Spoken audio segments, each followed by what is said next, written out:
Eyes are on a Kim-Putin meeting after Kim Jong-un's train full of military top brass arrived in Russia, moving northward rather than towards Vladivostok, as had been expected. When and where it'll take place exactly remains unknown. South Korean President Yoon has vowed to put efforts into achieving a Seoul-Beijing-Tokyo summit, which hasn't happened in years after meeting the Chinese Premier and Japanese Prime Minister at the recent ASEAN and G20 summits, respectively. And in Morocco, the death toll keeps rising, now to over 2,800. We take a closer look at what was behind this powerful quake and what can be done to minimize casualties in the future. It's September 12th, 2023. This is News Center. Good evening. Thank you for joining us. I'm Yoon Jung-min. With the Kim-Putin summit expected sooner rather than later, the North Korean leader's heavily armored train full of military top brass crossed into Russia this morning. Now we're learning it's moving northward rather than towards Vladivostok. Our defense correspondent, Choi Min-jung, joins us live from the Defense Ministry in Seoul. Min-jung, you have been following this closely. What is the latest?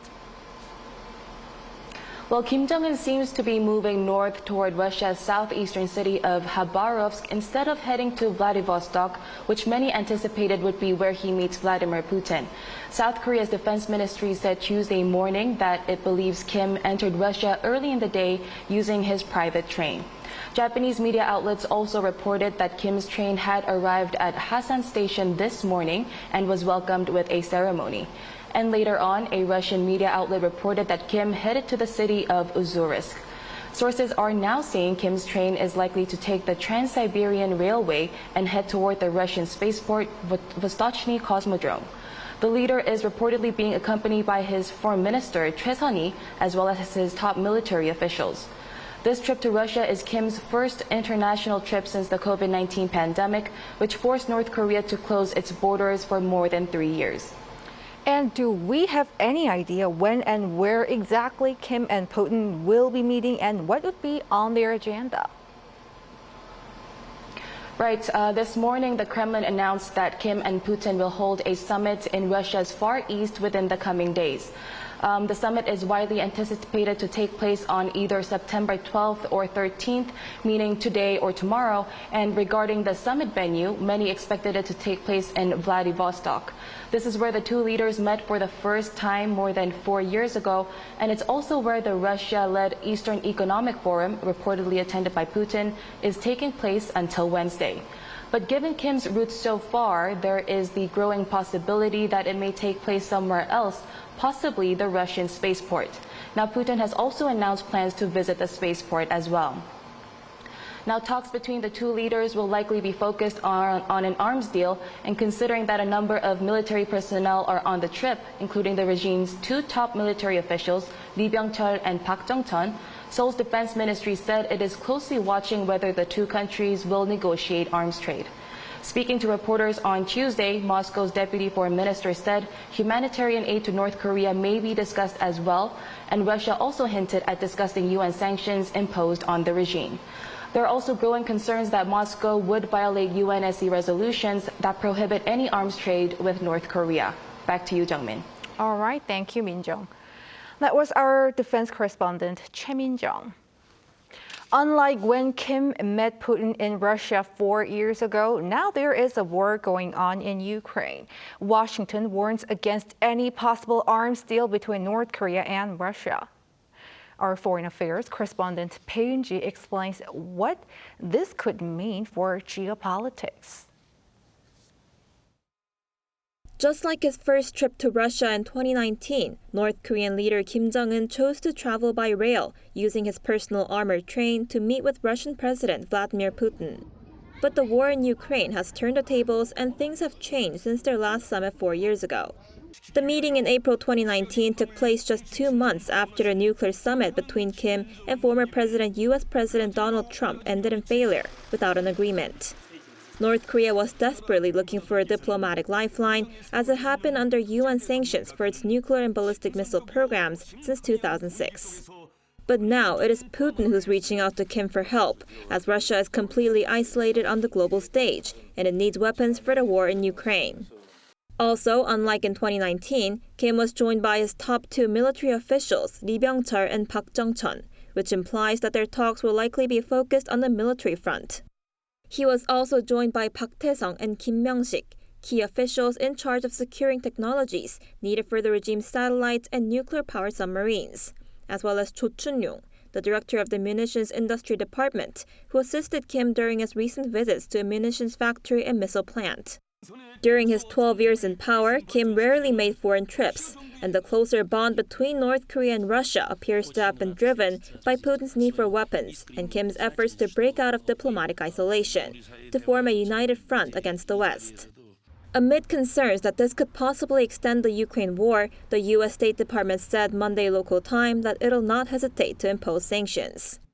It warned both countries that any transfer of arms from North Korea to Russia would be in violation of multiple UN Security Council resolutions. And we, of course, have aggressively enforced our sanctions against entities that fund Russia's war effort, and we will continue to enforce those sanctions and will not hesitate to impose new sanctions if appropriate. Washington also urged the North to abide by its public commitment not to provide or sell weapons to Russia. In November last year, North Korea said it has never had arms dealings with Russia and has no plans to do so in the future. 배은지, Arirang News. The UN nuclear watchdog chief says activity has been detected at North Korea's Punggye-ri test site. In the meantime, a U.S.-based monitoring group says that there could be a test firing of a submarine-launched ballistic missile following the unveiling of what the regime claims as tactical nuclear attack submarine last week. Our North Korean affairs correspondent Lee Jae-myung has more. Troubling signs of activity continue at North Korea's Punggye-ri nuclear test site. That's according to the International Atomic Energy Agency's Director General Rafael Grossi, who says that Punggye-ri appears to be ready for a nuclear test. Monitoring nuclear programs in North Korea, Mr. Grossi said that there are indications of activity near Arirang 3 and in the support area, and that any nuclear test would, quote, contravene UN Security Council resolutions and would be a cause for serious concern. Mr. Grossi also said that activity continues at the Yongbyon nuclear facility site and that the agency has observed increased construction at several locations there. He explained that there are signs that the 5-megawatt reactor is being operated and that activity at the radiochemical laboratory is consistent with possible waste treatment or maintenance work. Some buildings at the nuclear fuel rod fabrication plant have been renovated and others newly constructed. Meanwhile, Beyond Parallel, a project of the Washington-based Center for Strategic and International Studies, said Monday that Pyongyang may test fire a submarine-launched ballistic missile using its recently revealed, quote, tactical nuclear submarine. It pointed out that the Hero Kim Gun-ok submarine launched earlier this month is not a nuclear submarine as it's diesel-powered, not nuclear. It said that the new vessel seems to be a modified Soviet-era Romeo-class submarine, which North Korea imported from China in the 1970s and started to produce domestically. Beyond Parallel noted that the next step for Pyongyang is showing off the performance of this submarine, but when a test will take place is unclear. The report also underlined that North Korean leader Kim Jong-un might request submarine or SLBM requested technology from Russia during the summit with his Russian counterpart Vladimir Putin, which may accelerate the regime's missile development. Lee Jae-myung, Arirang News. Moving on, South Korean President Yoon says he is working to host a Seoul-Beijing-Tokyo trilateral summit, which hasn't happened in years after meeting the Chinese premier and Japanese prime minister at the recent ASEAN and G20 summits. Our top office correspondent Kim Do-yeon reports. President Yoon on Tuesday expressed his eagerness to push for a trilateral summit with Japan and China at the earliest opportunity. Such a summit has not happened since 2019, with the last one happening in China. 이번 순방 기간에 리창 총리와 기시다 총리는 한중일 정상회의 재개에 대한 지지 의사를 표명하였습니다. 한국은 의장국으로서 한중일 정상회의 개최를 적극 추진해 나갈 것입니다. The comments came at a cabinet meeting on Tuesday as he also called on China, a permanent member of the UN Security Council, to have a bigger role in dealing with North Korea's provocative behaviors. He also reflected on his trip to ASEAN and G20 summits. The president underscored the importance of diplomacy focused on the economy as the nation has a heavy foreign dependency.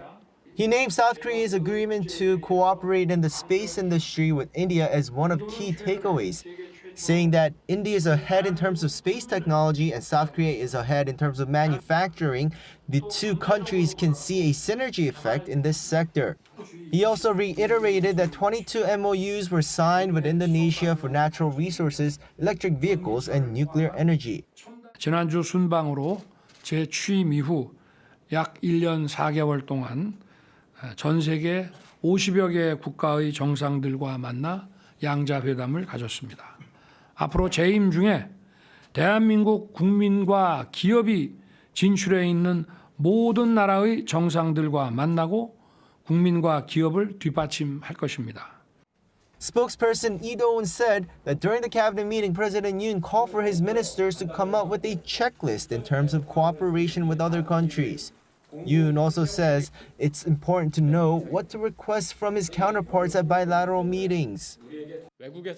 President Yoon explained that he met with Korean businesses to hear about their challenges in foreign countries. He then discussed these issues with other leaders during summits, convincing some of them to remove unnecessary regulations that hinder Korean businesses.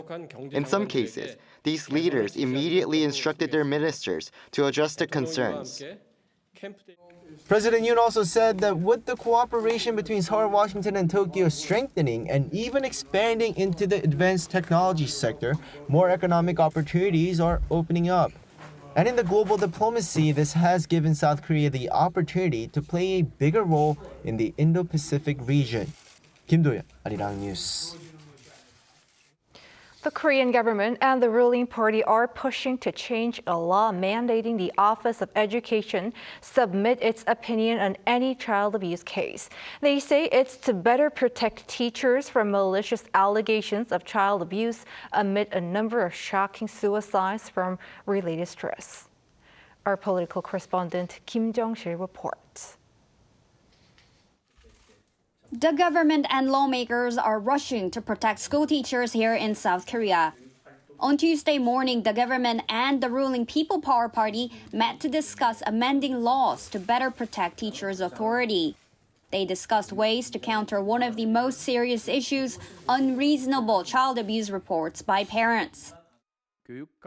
We have decided to establish a new regulation requiring the school superintendent to submit a mandatory opinion to the investigative body. And the investigative parties must take the opinion into consideration and put it in the record during the investigation. With the opinion submitted by the Office of Education that oversees local schools, officials say teachers will have an authoritative body giving more objective opinions regarding the incident. Over the past decade, teachers have been suffering from the collapsed balance between students' human rights and teachers' rights. Teachers are demanding one thing in particular. They are requesting the law to protect legitimate educational guidance from indiscriminate reports of child abuse. The movement from the government and lawmakers has been fueled by the recent cases of several school teachers taking their own lives.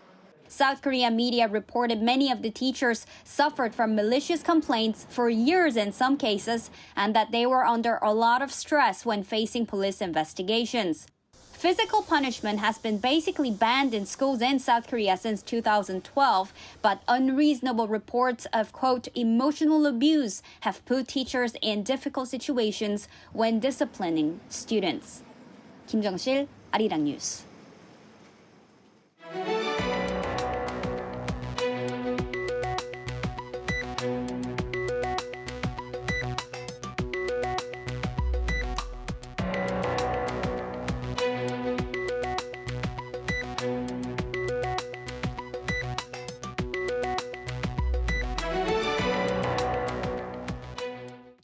To the latest in Morocco, the death toll there continues to rise to over 2,800 following one of the deadliest earthquakes to hit that country. South Korea's offer to provide medical assistance is among the many pledges of support flying in from around the world. Or Moon Hae-ryun has the details. Following the strongest earthquake to hit Morocco in nearly a century, offers of disaster relief have been coming in from around the world, including South Korea. According to a representative from the Ministry of Foreign Affairs on Tuesday, Seoul has pledged to dispatch the Korea disaster relief team to provide medical assistance, as well as $2 million worth of humanitarian aid. While the offer has been communicated to the Moroccan government, local authorities have been slow to accept assistance as it claims it needs to coordinate aid based on the needs of the field. Currently, it has only accepted search and rescue teams from Spain, Qatar, the United Arab Emirates, and the United Kingdom. The 6.8 magnitude earthquake, which hit the center of the country on Friday, has resulted in a death toll of more than 2,800 as of Monday. The worst affected area is the province of Al Haouz, where nearly 1,500 people have died due to the fact that it's located at the foot of the Atlas Mountains and includes remote villages and settlements that have been challenging for rescuers to reach. 2,562 others have also been reported as injured. And with the golden time ticking down and rescuers struggling to get to the victims, there are fears the death toll could rise even further over the next several days. And with so many hard-to-reach areas, authorities have not yet issued any estimates for the number of people missing. The World Health Organization said more than 300,000 people have been affected by the earthquake. In addition to human casualties, historical sites such as the Tin Mel Mosque and Marrakesh's Old City has been severely damaged from the tremors. Moon Hae-ryun, Arirang News. So as we just saw, the earthquake that turned villages in Morocco into rubble was one of the worst ever to hit the country. Or Yoon, he explains the cause behind it and how to minimize damage from any potential quakes in the future.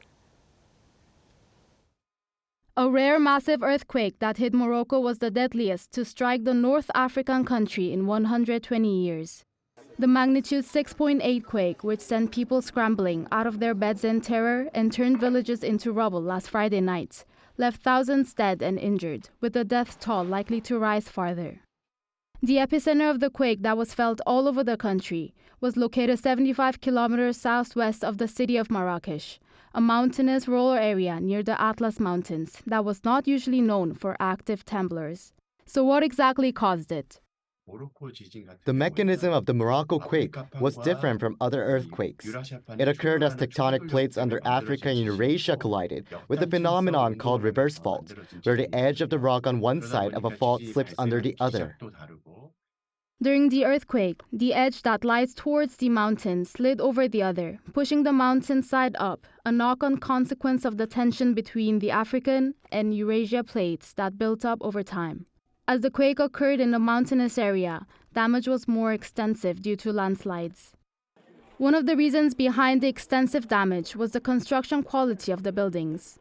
According to Reuters, rescuers said the traditional mud brick houses crumbled, reducing the chances of finding survivors. After structural standards are met, the government should focus on early earthquake alerts. Utilizing seismological observations can make a big difference by providing an initial warning. Individuals should also remember to stay in a building while there's still movement, and to quickly find a safe way out when it stops.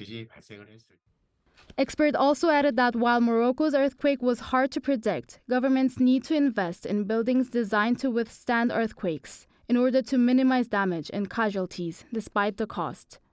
Yoon, Arirang News. The prosecution's questioning of main opposition Democratic Party leader Lee Jae-myung was cut short on Tuesday, ending after less than 2 hours. This was the second time in less than a week for Lee to be grilled by prosecutors.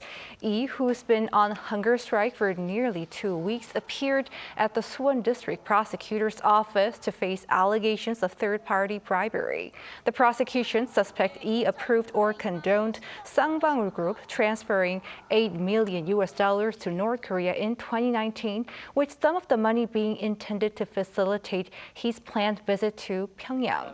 Lee has consistently denied the accusations.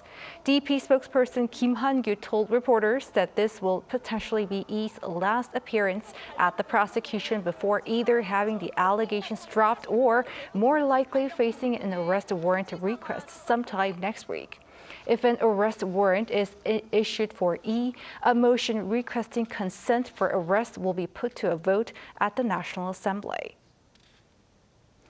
The Korean government dismisses concerns over an expected fall in seafood consumption after Japan released wastewater from its crippled Fukushima nuclear power plant.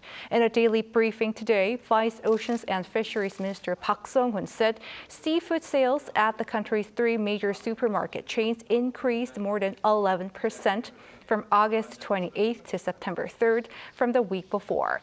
That was the week that Japan began to release the wastewater starting August 24th. Park added that retail stores within Noryangdin Fisheries wholesale market, one of the largest domestic seafood markets, saw around a 17% increase in sales during the same period. On the economic front, amid a global economic slowdown, signs of growth and profitability for South Korean companies worsened in the second quarter of this year. According to the Bank of Korea on Tuesday, the sales of more than 22,000 companies from April to June fell 4.3% on year. This is the biggest drop since the second quarter of 2020, when there was some 10% on-year decrease. The decline is largely attributed to sluggish recovery in the IT sector and a decline in export prices for semiconductors and petroleum products. However, the debt ratio decreased by 4.2 percentage points in the second quarter compared to the first this year, as dividend payments have been made.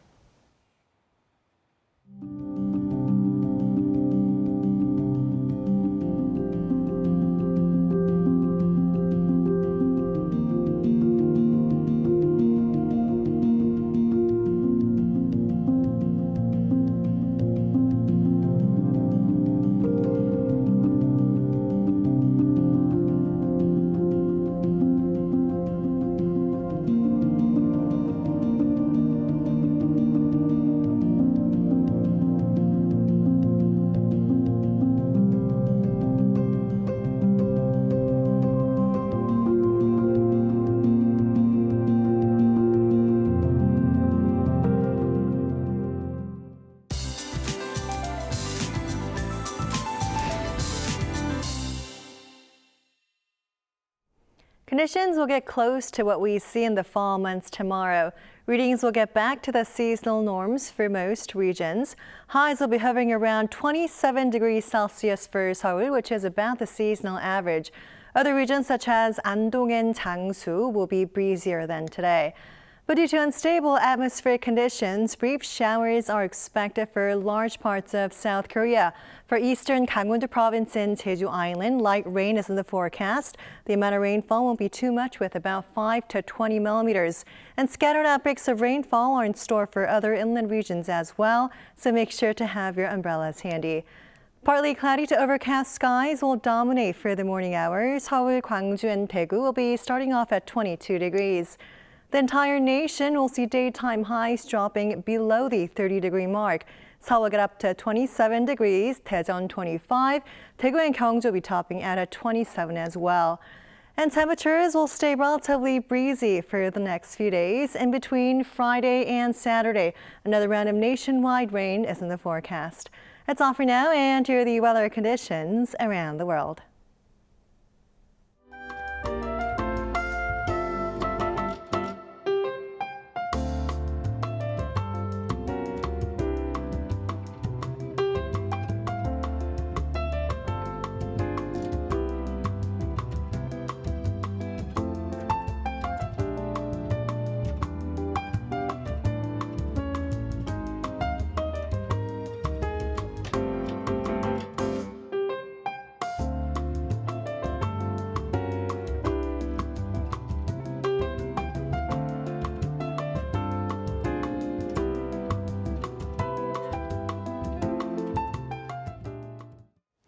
That is News Center for tonight. Thank you for watching. A panel session is coming up.